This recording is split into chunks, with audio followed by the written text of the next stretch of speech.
ಇನ್ನೊಂದು ಕಡೆ ಈಗ ರಾಮನ ಕಾಣಿಕೆ ಕದ್ದವರಿಗೆ ನಡೀತಾ ಇರುವಂತಹ ಗ್ರಿಲ್ ಆಪರೇಷನ್ ಇನ್ನು ಕೂಡ ಮುಂದುವರೆದಿದೆ.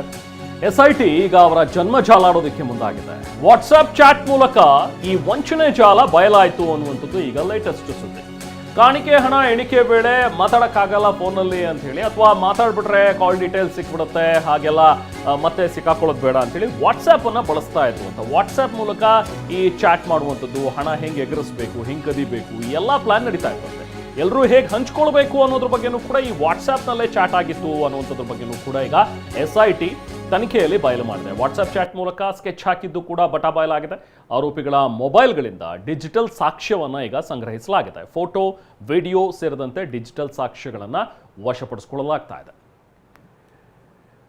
ಸೊ ಈಗ ಈ ಖದೀಮರು ಹೇಗೆ ಕನ್ನ ಹಾಕಿದ್ರು ಅನ್ನುವಂಥದ್ರ ಬಗ್ಗೆ, ಹಣ ಲೂಟಿ ಮಾಡಿದ ಬಳಿಕ ಆರೋಪಿಗಳು ದೊಡ್ಡ ಪಾರ್ಟಿ ಬೇರೆ ಮಾಡಿದ್ರಂತೆ. ದೊಡ್ಡ ಮಟ್ಟದಲ್ಲಿ ಪಾರ್ಟಿ ಮಾಡಿ ಸಂಭ್ರಮಿಸ್ತಾ ಇದ್ರು ಈ ಗ್ಯಾಂಗ್ನವರು. ಡಿಲೀಟ್ ಆಗಿರುವಂತಹ ಚಾಟ್ಗಳನ್ನ ಮತ್ತೆ ವಾಪಸ್ ರಿಟ್ರೀವ್ ಮಾಡೋದಕ್ಕೂ ಕೂಡ ಈಗ SIT ಮುಂದಾಗಿದೆ. ಆರೋಪಿಗಳ ಮೊಬೈಲ್ಗಳನ್ನು FSLಗೆ ಈಗ SIT ಅಧಿಕಾರಿಗಳು ಕಳಿಸಿದ್ದಾರೆ. ಅಫ್ಕೋರ್ಸ್ ಯಾವುದೇ ಡಿಲೀಟೆಡ್ ಚಾಟ್ ಇದ್ರೂ ಕೂಡ ಮತ್ತೆ ಸೆಂಟರ್ಗೆ ಹೇಳಿ ಸರ್ವಿಸ್ ಪ್ರೊವೈಡರಿಂದ ತಗೋಬಹುದು. ಸೊ ಹಾಗಾಗಿ ಈಗ ಮತ್ತೆ ಚಾಟ್ಗಳನ್ನು ರಿಟ್ರೀವ್ ಮಾಡೋದಕ್ಕೆ ಈಗ SIT ಅಧಿಕಾರಿಗಳು ಮುಂದಾಗಿದ್ದಾರೆ. ಒಟ್ಟು ಈಗ ಅರೆಸ್ಟ್ ಆಗಿರುವಂಥವ್ರಿಗೆ ಗ್ರಿಲ್ ನಡೀತಾ ಇದೆ.